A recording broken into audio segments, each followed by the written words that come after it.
Phosphor Dot friends, Earl at thelogbook.com here, back on the Atari 2600, and we are going to play some Popeye. Now this is an adaptation, obviously a home version of the arcade game by Nintendo. The cartridge version, the rights to the cartridge version, were held by Parker Brothers in the US. And so any version of Popeye that came out for a console or computer in the US, Parker Brothers had the rights. And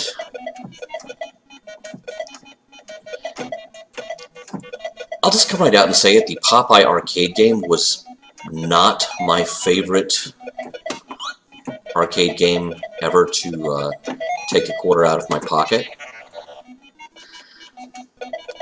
But this is actually a very good home version of it within the Atari 2600's well-known limitations audio-visually.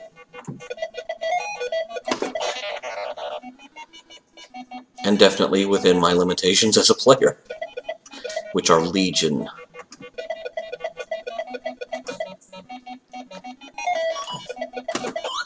Of course, as with the arcade game, you are trying to catch all of the hearts that Olive Oyl is throwing your way.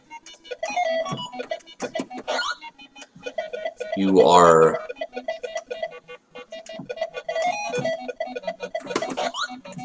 throwing punches to deflect the cans thrown at you by the Sea Witch,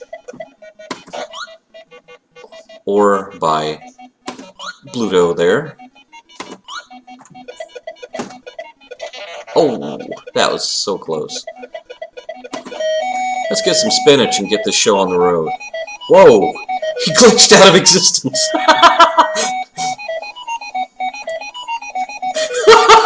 I've never seen that happen before, that weird burst of whatever that was. And he disappeared.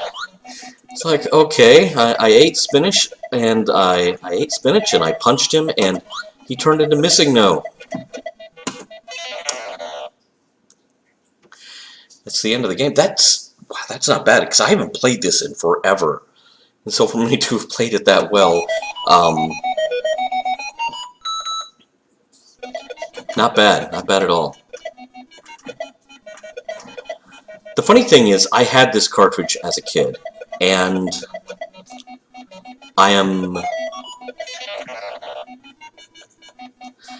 not entirely sure, since I wasn't really the biggest fan of the arcade game. I don't know what possessed me to, tell my folks, hey, I want this game on a cartridge. Or maybe maybe it's one of those things that was gotten for me sight unseen without asking.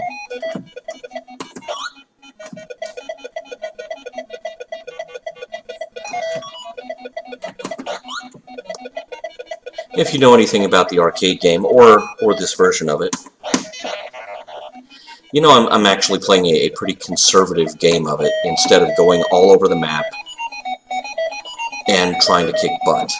I mean, cans of spinach show up a lot. I could be doing considerably more damage than what I'm doing now. Instead, I'm just trying to catch all the hearts and advance to the next level, so maybe I can show you more of the game.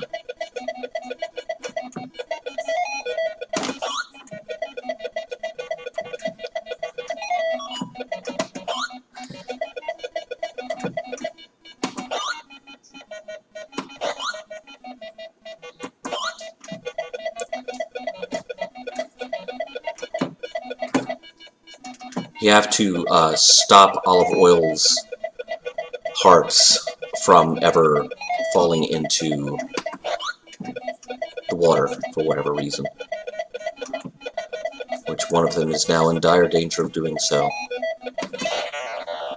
Not that it matters, because I'm going to die suddenly.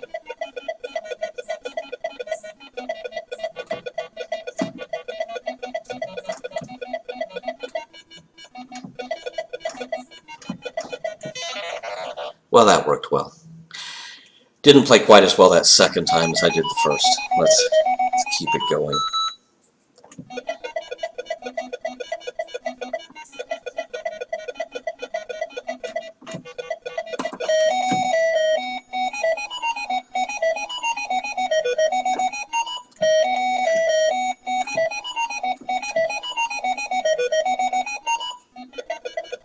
Another advantage to punching the can of spinach, not only can you go after the bad guy and glitch him out of existence, but it also stops the descent momentarily of Olive Oyl's hearts. If her hearts are so important to her, why doesn't she just keep them?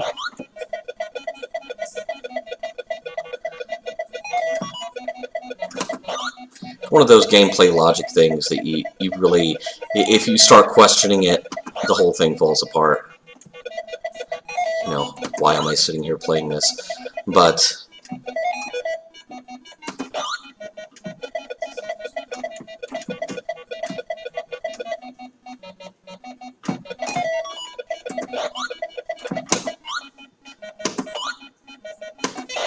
oh, and I thought I had it timed out perfectly.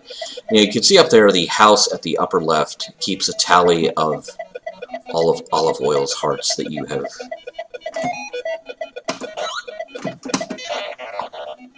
caught.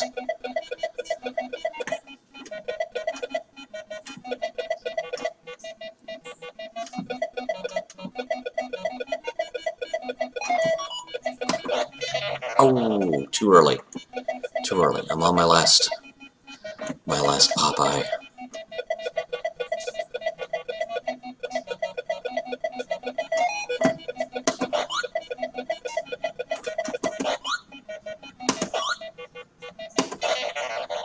Ow. Poor Popeye.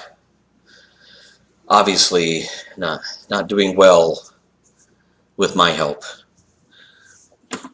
But really one of Parker Brothers' better arcade adaptations. I was a big fan of the Parker Brothers games that were released, such as Q*bert. I know Q*bert takes a lot of catches a lot of crap from Atari fans down through the ages, and yet at the time it was as good a game of Q*bert as you were going to get out of the 2600. I never really understood the hate. I need to play that version of Q*bert sometime. I don't think I've played it yet. So I may just go on a Parker Brothers bender this month and play all of Parker's 2600 games, or many of them. Many of them, especially if they're kinder to me than Popeye.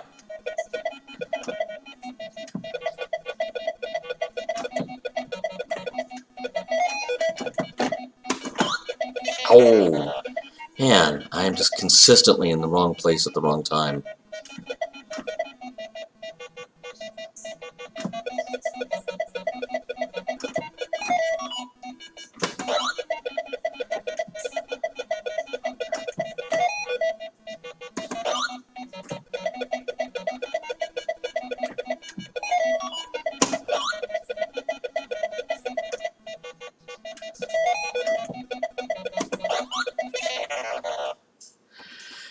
So there you have it, Popeye for the Atari 2600. Shiver me timbers, mateys. It's actually not a bad game at all.